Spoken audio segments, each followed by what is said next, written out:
Takže dobrý deň, milí diváci, volám sa Monika Sisková a vítam vás pri sledovaní relácie Pečieme s Monikou. Dnes vám ukážem, ako si upečiete venčeky z odpalovaného cesta.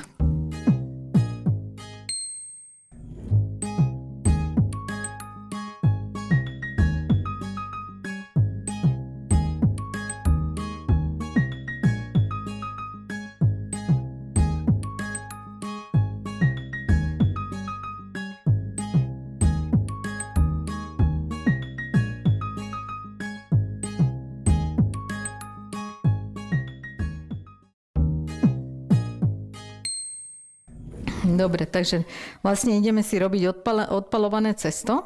Teda venčeky sa väčšinou robia z odpalovaného cesta. A na to potrebujeme vlastne čistú vodu. Takú vlažnú alebo studenú, to je jedno. Lebo aj tak si to budeme dávať vrieť, takže vlastne potrebujeme vodičku, dáme si na šporák, potrebujeme olej. Môže sa použiť aj mlieko na odpalované cesto. My používame teda vodu, dáme si olej, takisto aj náhrada za olej môže byť buď teda palmarín alebo maslo a štipku soli. Tak. A dáme si silnejšie, aby nám to zovrelo. A vlastne zavaríme to s múkou hladkou a uvaríme z toho takú ozaj hustú kašu. Čiže chvíľočku, kým to zovrie. Takže už nám to vrie. Dáme si to na slabší plyn a pridávame vlastne múku. A vlastne miešame, až kým nám vlastne nevznikne takéto husté, tuhé cesto, ktoré ešte na tomto slabom plyne vlastne ako keby tú múku ešte tam vlastne tak upečieme, alebo usmažíme, alebo prevaríme. Teda tá múka by tam mala byť pekne zapracovaná. A ideme ho dať, odstavíme z plynu a ideme ho dať miešať s vajíčkami. Takže takéto pekné husté cesto. Malo by sa to práve že miešať v stroji. Ten stroj to pekne vymieša do hladka nám cesto. Ale teda kľudne sa môže použiť aj taký ručný mixer. Takto. My to máme teda trošku také jednoduchšie. A dáme si na malé otačky, najskôr trošku vymiešať a postupne pridávame na väčšie. Takto. A keď to máme maličko vymiešané, tak vlastne pridáme sem len vajíčka. A budeme pridávať postupne po jednom vajíčku, aby sa vlastne z toho nám spravilo také hladké cesto. Keď už uvidíme, že je to trošku zapracované do cesta, tak vždy postupne po tom jednom vajíčku pridávame. Ono sa to celkom pekne vymieša na hladúčko a pozeráme už vlastne podľa toho, jak máme hustú tú masu, že či ešte bude potrebné dať vajíčka. Niekedy ten presný počet vajíčiek nemusí sedieť. A vždycky podľa toho, vlastne podľa tej hmoty vidíme, že jak je hustá, koľko vajíčiek ešte by to znieslo a koľko to potrebuje. Teraz to skúsim pozrieť, že či náhodou by teda tam netrebalo ešte. No vlastne je to dosť husté. Aj takéto husté to potrebujeme. Takže približne takúto konzistenciu. Takú hustejšiu, skôr ako riedšiu. Takže keď máme cesto hotové, pôjdeme si pomaličky striekať. Vlastne takto vyzerá cesto. Pekne tuhé. A môžeme ísť striekať venčeky. Takže naberieme si do sáčika. Takto. Tak. Naberieme si do sačika. Pekne to stlačíme až na spodok. Vlastne až nám vychádza von. A treba ešte ten plech pod venčekami, alebo teda pod odpalovaným cestom, buď natrieť kľudne trošku s olejom, s pierkom, ako normálne doma sa natiera. My teda v cukrárni používame takýto sprej. Dneska už v tých cukrárskych pomôckach je to bežne dostať kúpiť, volá sa to ako odlučovač. A teda môžeme striekať malé venčeky. Myslím, že malé sú lepšie. A vlastne striekame, len teda tlačíme rovnomerne, aby nám vyšli takéto pekné venčeky. Malo by vysť z tejto dávky asi nejakých 18-19 kusov. Tak a šupneme ich do rúry. Takže keď ich máme takto pekne nastriekané, môžeme si ich dať upiecť do rúry. Približne na nejakých 20 minút, ale už zvýšime tú teplotu a tie sa pečú na tých 240 až 250 stupňov. Dáme do rúry a tu je dôležité povedať, pri odpalovaných cestách minimálne prvých 10 minút nepozeráme, neotvárame rúru, aby nám práve že to odpalované cesto, aby nám tie venčeky neklesli. Kým sa nám venčeky vypečú, zatiaľ si pripravíme puding, respektíve krém. Najskôr teda začneme mliekom, dáme si uvariť mlieko, pridáme cukor kryštálový, taký pudinček si spravíme, zamiešame a pridáme trošku žltej farby.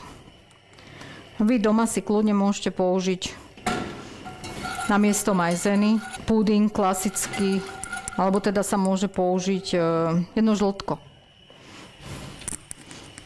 Tak si vlastne odoberieme z tohoto krému, keď už máme také trošku zohriaté. No.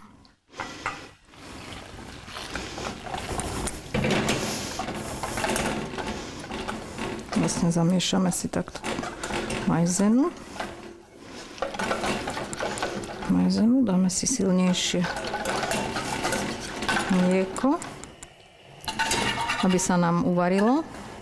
A keď sa privedie mlieko do varu, môžeme vlastne pridať majzenu so zvyšným mliekom a uvaríme na hustý puding, do ktorého vlastne potom pridáme maslo. Čiže keď nám začne pomaličky vrieť, môžeme pridať majzenu.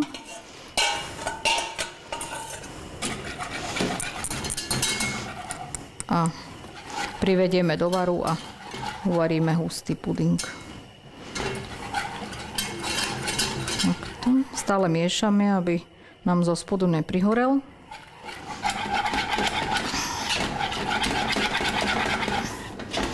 Dobre, takže máme vlastne uvarený hustý puding a dáme si ho do miešača vychladnúť a keď bude teda puding vychladnutý, potom si pridáme maslo.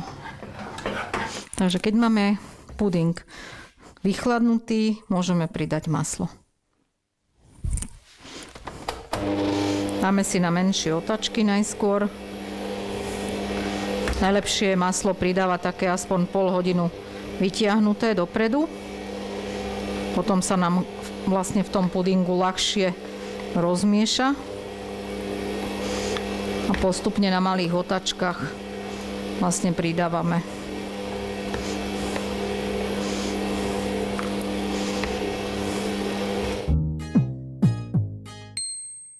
Takže máme hotový krém, pekný žltučky, máme upečené venčeky a môžeme ich vlastne splniť. Takže každý jeden venček si takto pekne na polovičku rozdelíme a budeme ich namáčať do čokoládovej polevy. Do tohoto pudingu sa môže pridať aj buď teda vanilkový cukor, alebo vanilková aroma, ale my vlastne robievame také rumové tieto venčeky, takže ja si pridám trošku rumovej arómy, aby teda nám to pekne prevoňalo. A to len pár kvapiek, vlastne podľa chuti, každý kto ako má rád. Na zdobenie venčekov môžeme použiť práškový cukor, bielu čokoládu, tmavú čokoládu a mandle. Takže dali sme si rozpustiť čokoládu. Budeme vlastne teraz robiť, alebo teda zdobiť venčeky na 3 spôsoby. Takže dáme si čiapočky na bok. Ešte jeden. Tak, a tie si posypeme dopredu, ako ozdobu, teda s práškovým cukrom. No. Ďalší variant je vlastne v bielej čokoláde. A tu máme vlastne na tú bielu čokoládu, nám pôjdu takto jemne upražené zľahka mandlové lupienky. Vyzerá to veľmi pekne. Čiže len sme si roztopili bielu čokoládu s troškou oleja. Treba ozaj toho oleja opatrne, bo keď dáme trošku viacej, tak potom by nám vlastne presvítalo cez ten venček. S týmito mandlovými lupienkami to vyzerá veľmi pekne. Tak elegantne, len vlastne spravíme to, že ich tie mandlové lupienky takto pekne posypeme. Tá čokoláda zatuhne. Takže toto máme lupienkami. No a teraz tu máme takúto tmavú čokoládu, ktorá teda je bežne dostať kúpiť aj s bielou čokoládou. A takisto si ich ponamačame vlastne len takto čiapočky len z vrchu. Tak. A tie budeme obsypávať s inými ingredienciami. No. Čokoládu si dáme na bok. A máme tu prichystané takéto hviezdičky, ktoré môžeme použiť na ozdobu. No teraz idú Vianoce. Môžeme použiť hviezdičky. Tu máme také guličky, striebo, tak biele, pekné. Aspoň to bude dobre chrumkať. Dobre, takže máme ich takto pekne prichystané, vyzdobené. Necháme si ich zatuhnúť a ideme vlastne striekať puding a vlastne ich zakrieme už len s venčekami a môžeme papať. No, takže takto si pekne naberieme krém, respektíve puding, do takéhoto zdobiaceho sáčku. A teda použijeme takúto zrezanú trubičku a rovnomerne len tlačíme a točíme s rukou a vlastne sa ako keby sáme spraví taká pekná kvetinka dookola. Takže takto pekne si naplníme. Môžeme dostriekať takto venčeky a vlastne už len budeme prikrývať čiapočky, ktoré sme si teda prichystali. Kľudne si ich môžeme spraviť aj malinko skôr, aby nám stúhla čokoláda, alebo dať do chladničky stuhnúť. Takto.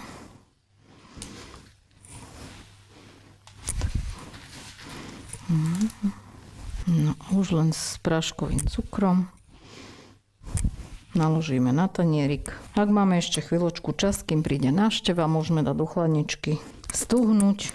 Takže venčeky máme hotové. Dobrú chuť.